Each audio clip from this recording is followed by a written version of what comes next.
beautiful people, and welcome back to the Fermented World Homebrew channel. Today, this was supposed to be done a very long time ago, but with the kids being off for the half term, off school, as always guys, I do not do anything during the holidays, school holidays. I just chill, recover, rewind, and then go at it again full tilt. It's been a very long time for this one. This is the Foragers Basket, which has got foraged blackberries, sloe berries, and rosehips from the fields not very far from me, literally less than half a mile away from me. We've got some lovely green fieldland, or Greenland, whatever you want to call it, open space farms and yada yada yada. So yeah, this is just picked from there. It was really nice. It had a bit of a tartness, but we sweetened it back up with my normal amount of honey. So it had a tart fruitiness, but it was also sweet on the finish as well, which was really, really good. Exactly kind of where I wanted it. I could have left this dry because it did taste that good, but I'm not a fan of dry meads, to be fair. I mean, I will leave them dry if I think they need to be, like the nettle mead. That one was definitely left dry because as soon as you added a bit of honey, you couldn't actually taste the nettles. But yeah, I'm going to do another one once the nettles come up this year. Going to get some fresh ones. You always want the ones that are just grown, like, and you just take the head about that much, and then the rest of the plant can carry on growing. Tenders, I believe it's called. That's the part you want. And anywho, stop yakking about other ones. You can go and watch that one. It's on the channel. So yeah, today we're going to be bottling this. But first of all, we need to take a hydrometer reading to see where it's at. It's definitely being bottled because there's no way it's not finished. I mean, it's probably been sat in there for the best part of another 3 weeks. Without looking on the channel, I couldn't tell you when I did it. But we're going to take a hydrometer reading. We're going to check it against what it was when we put it in this secondary with the sweeteners and the stoppers and all that. And if it's the same, we know that it hasn't fermented anymore and we're good to go. Now, judging from the scrap of paper that I've got on the side here, I believe that that is this one. I think it finished at 0.994, which gave us about 16%, I want to say. Can't remember now off the top of my head. It does sound like it's about 16, because normally I can get about 15 from a must or a mead that starts at, say, 1.100. When it goes dry, you get roughly close to 15%. So a little bit more than that with the 1.10. So I didn't even check it, did I? Nah, that's not sanitized, so I can't put that back in there. Damn it. Because I want to drink it. It's because I'm talking about drinking it. It's nearly Friday, people. Nearly Friday. So let's just get it so that it's bobbing. About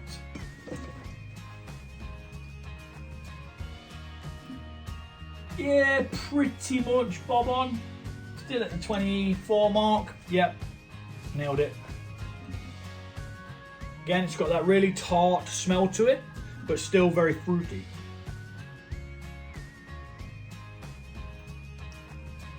Straight away blackberries. The sourness of the sloes has diminished slightly. It's definitely up there with the stronger ones, so you can feel it warming you. You know, when you got like a high strength ale or something like that, feel it warming you up.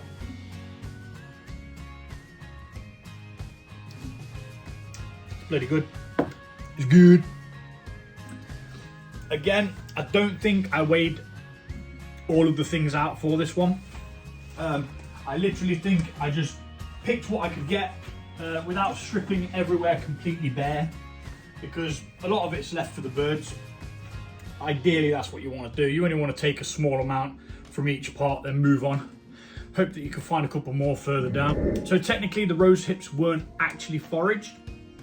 They were off my allotment, and I've got a big dog rose bush there, and that they were picked from there. So I did get quite a few of them, and I could have had more. But the blackberries, they weren't the first load of blackberries that come through.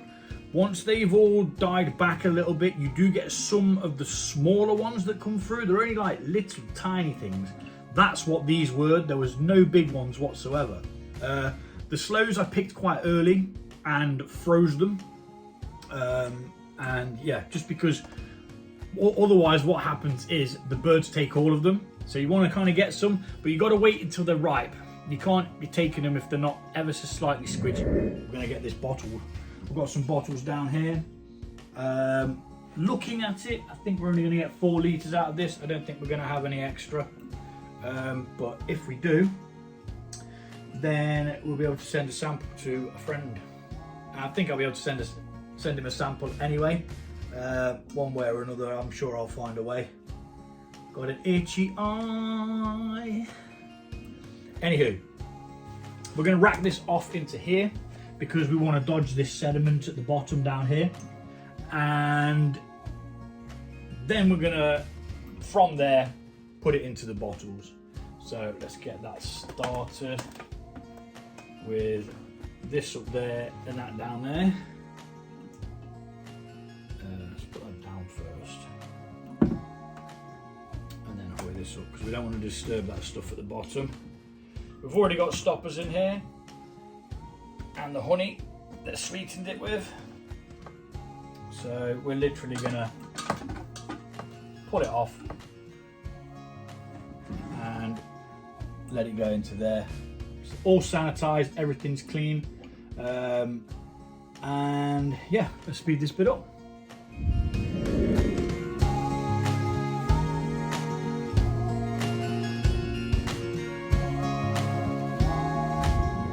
Okay, we did disturb some of the sediment at the bottom there. I'm not sure what part of the fruits it was, but it did cause like quite a lot of, we call them wispy bits.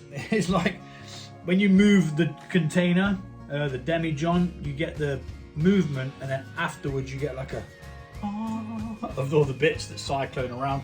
I did accidentally knock them, being an idiot that I am, and yeah, so it's not majorly clear. Now this would have benefited from some pectales, which I didn't put in.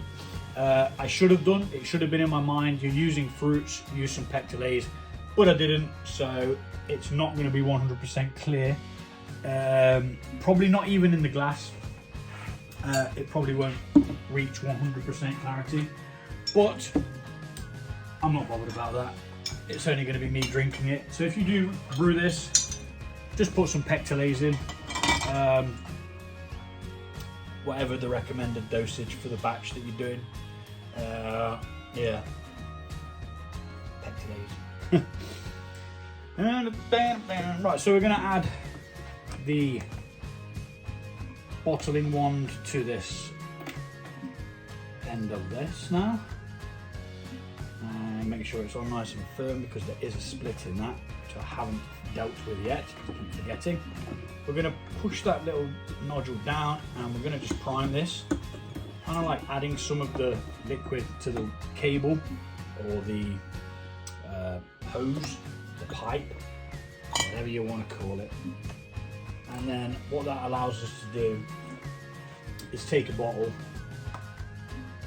pop it in the thing there, bring it down, and it causes gravity and then allows us to go ahead and bottle this.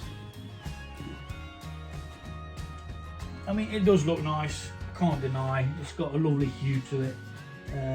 There's loads of floaty bits floating around, but there's not a lot I can do about it. So we just kind of make do. Over time, it might settle out. It did look like it had settled out a lot, to be honest, but then obviously I've disturbed it and it's kicked up a fuss again. So we're going to get this bottled. I'll do this one in real time because I've already started it. and I'll just speed the other 3 up. There's no need to see me do the same thing over and over again.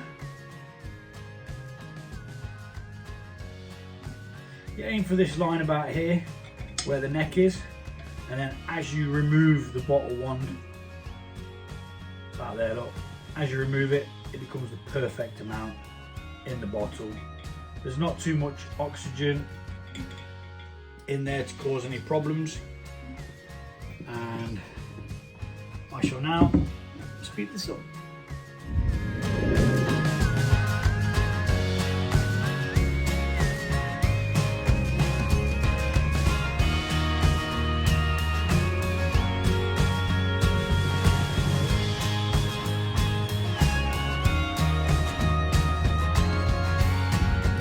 So there you go, end product, a lovely bottle of like a rose coloured mead. It's fruity, it's sweet.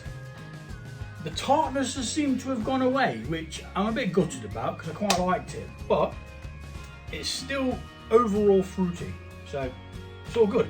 There's a tiny bit left in there, so I'll drink that later. And we'll wait for these to dry off a little bit, we'll get them labelled up and we'll go put them into storage. They'll be in storage in a cool place for around a month, let them mature a little bit, and we'll open one up and we'll see how it tastes. Thanks for watching. As always, I'll see you soon. Stay awesome.